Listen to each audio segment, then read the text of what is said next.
Subscribe now and press the bell icon. Never miss an update. Modi सरकार के दौर में मुसलमानों समेत जो माइनॉरिटीज पर, अकलियतों पर हिंदू इंतहा पसंदों के हमलों में हम देख रहे हैं कि गैर मामूली इजाफा हो रहा है और पाकिस्तान ने भारतीय मुजालिम के जो डोजियर्स हैं वो भी जमा करवाए, लेकिन आलमी ताकतों और अक़वाम मुत्तहिदा के इदारों पर कोई असर नहीं हुआ। रशिया और चाइना जो हैं दोनों जिटरी हो रहे हैं, परेशान हो रहे हैं, क्योंकि इंडिया जो है वो सेंट्रल एशिया तक उसकी पहुंच हो गई है। अब ये मकबूजा कश्मीर में जो काबिज भारतीय फौज है उसकी रियासती दहशतगर्दी का सिलसिला जारी है। कश्मीर मीडिया सर्विस के मुताबिक काबिज भारतीय फोर्सेस ने एक और कश्मीरी नौजवान को मुहासरे और नाम निहाद सर्च ऑपरेशन की आड़ में शहीद कर दिया।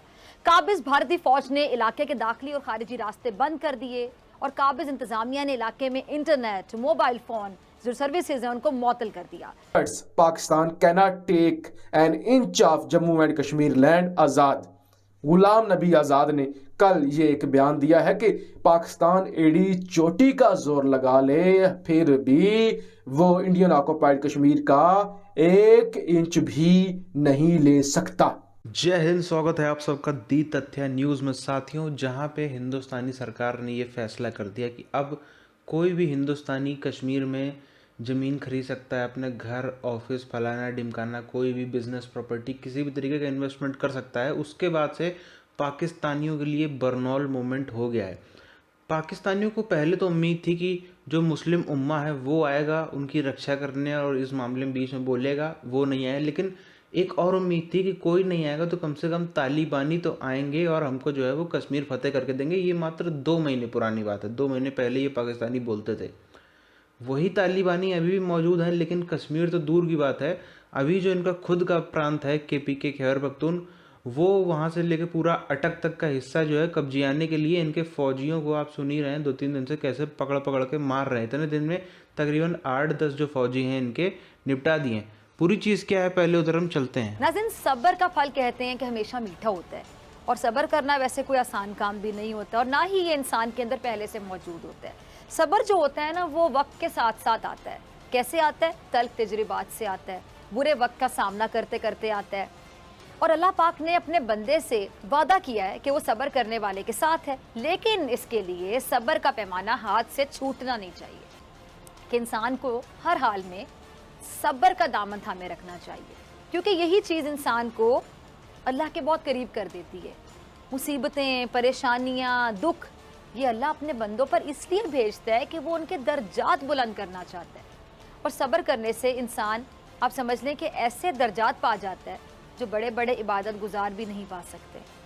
अब ये तो एक फर्जी कहानी है। कश्मीर में जो काबिज भारतीय फौज है उसकी रियासती दहशतगर्दी का सिलसिला जारी है। कश्मीर मीडिया सर्विस के मुताबिक काबिज भारतीय फोर्सेस ने एक और कश्मीरी नौजवान को मुहासरे और नाम निहाद सर्च ऑपरेशन की आड़ में शहीद कर दिया। काबिज भारतीय फौज ने इलाके के दाखिली और खारिजी रास्ते बंद कर दिए और काबिज इंतजामिया ने इलाके में इंटरनेट, मोबाइल फोन जो सर्विसेज हैं उनको मुअत्तल कर दिया। भारतीय इंतहा पसंदों की जानिब से मुसलमानों को कत्ल करने की खुलेआम धमकियों पर मोदी सरकार की खामोशी को अमरीकी अखबार ने तनकीद का निशाना बनाया है। न्यूयॉर्क टाइम्स ने लिखा कि गुज़िश्ता दिनों इंतहा पसंद हिंदू जमातों के रहनुमाओं की जानिब से मुसलमानों को कत्ल करने की खुलेआम धमकियां दी गईं। मकबूजा जम्मू कश्मीर में जो निहत्ते और मासूम कश्मीरी हैं उनकी जो जारी नस्ल कुशी है उस पर OIC वज़ीर खारजा का इजलास बुलाया जा, और इससे बढ़ के और क्या बदतरीन वायलेशन होगी इंसानियत के ख़िलाफ़। तो ये तो बहुत पहले हो जाना चाहिए था। तो इस दफ़ा भी जब ये हुआ है हंगामी इजलास जो यहाँ पाकिस्तान में हुआ, कश्मीरी जो है हमारे पास तो कोई सॉवरेनिटी अभी तक है नहीं, हम तो अंडर इंडियन ऑक्यूपेशन है, तो हमारी तो आवाज़ तक दुनिया तक नहीं पहुँच सकती।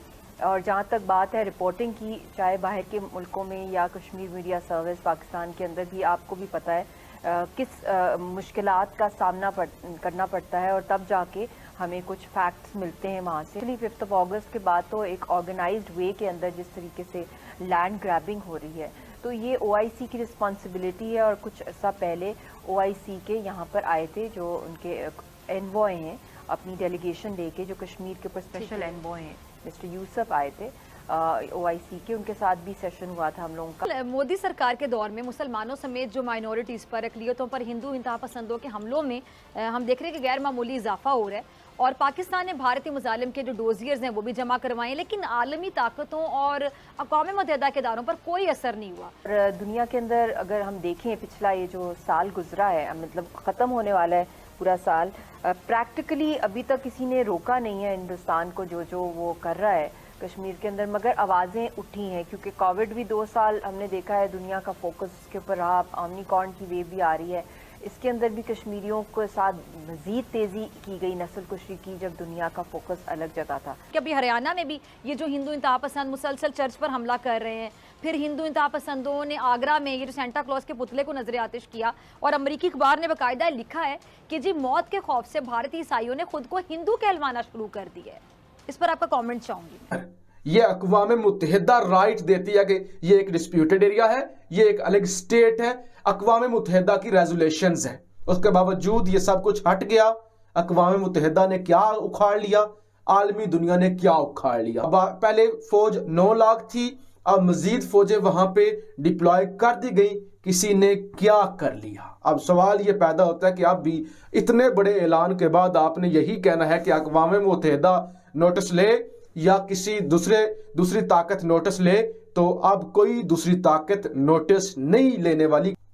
तो ये वहां पे हो रहा है, यानी इतना बड़ा वार आपको अंदाजा नहीं है कि कितना बड़ा वार किया गया है। यानी कश्मीरियों, अब तो कश्मीरी वहां पे ये भी नहीं कह सकते कि हम कश्मीर के मालिक हैं, हम कश्मीरी हैं। यानी जो एरा गैरा आए वहां पे रहना शुरू कर। मेरे ख्याल से अब बातों से आगे निकलने की जरूरत है, या फिर चुप कर जाना चाहिए कि आप जाने और आपका काम जाने। आजादी का जज्बा या आजादी पर मजबूर करना छोड़ देना चाहिए। जहां पे इंडिया और चाइना मौजूद हैं, ठीक है, एक है शंघाई कॉर्पोरेशन ऑर्गेनाइजेशन, दोनों की लड़ाई हो रही है, जंग है, लेकिन एससीओ में मौजूद हैं। ब्रिक्स क्या चीज है मुझे नहीं पता, लेकिन जो तीसरा है वो आरआईसी है, जो भी स्टार्ट हुआ है, जिसके पुतिन ने बात की और जिसके ऊपर वहां पर ये हुआ कि वो लेके जा रहे हैं मोदी को और ये सारा कर रहे हैं। अच्छा, रशिया और चाइना जो है वो दोनों झुक गए हैं इंडिया के सामने। और ये देखें संडे गार्डियन में क्या लिखा है, ये आप देखें कल का संडे गार्डियन, ये 17वीं स्लाइड।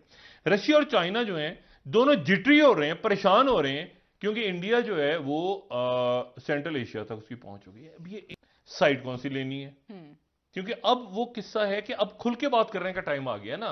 अच्छा, आपने देखा होगा कि चाइना जरा थोड़े दिनों से चाइना की तरफ से भी कोई स्टेटमेंट, इंडिया की तरफ से कोई स्टेटमेंट नहीं है, लेकिन अगर ये जो स्टेटस को भी रहता है, चाइना वापस नहीं जाएगा। क्या इस मरहले पे इंडिया इस बात पे आमादा हो जाएगा? ये बड़े इंपॉर्टेंट है। साथियों, एक तरफ जो इंडिया सेंट्रल एशियन कंट्रीज के साथ में जो अपने रिश्ते मजबूत कर रहा है, उसकी वजह से रशिया और चाइना दोनों को ही जो है वो तकलीफ हुई है। तकलीफ सीधी सी बात है, रशिया को तो इसीलिए हुई क्योंकि कभी एक दौर था जब मॉस्को में बैठे बैठे इन सब देशों की सरकारें जो हैं आराम से चलती थी। वो सोवियत यूनियन का टाइम था तब, क्योंकि इन्हीं का, सोवियत यूनियन का ही हिस्सा थे, यूएसएसआर का ही ये सारे के सारे देश हिस्सा थे। लेकिन हम यहाँ पर अगर देखें तो जिस तरीके से ये ओआईसी की मीटिंग हुई, इतने देश आए जिसमें ये 5 देश भी मेंबर थे, जिसमें से 3 की सरहद जो है, जो सीमाएं हैं वो लगती हैं अफ़गानिस्तान के साथ में। वो 5 कंट्रीज़ आए हिंदुस्तान और इनको ठेंगा दिखा दिया है, ना अफ़गानिस्तान को एक पैसा दिया। और क्यों देंगे पैसा, आखिर क्यों देंगे? क्योंकि पैसा भी दो और फिर वहाँ से रिफ्यूजीज़ भी अपने यहाँ पे लो, ये तो कोई भी देश, जो भी समझदार देश होगा, मंजूर नहीं करेगा। ये सिर्फ पाकिस्तान जैसे देश के जो नेता हैं वही ऐसा कर सकते हैं, क्योंकि उनको खुद तो पाकिस्तान में रहना नहीं है। जो 2-4-5 साल रह रहे हैं, पूरी फैमिली इनकी वहाँ लंदन में पड़ी है, अमेरिका में पड़ी है, कहीं ना कहीं पड़ी है, 2-4-5 साल अकेले रह रहे हैं, खुद रह रहे हैं।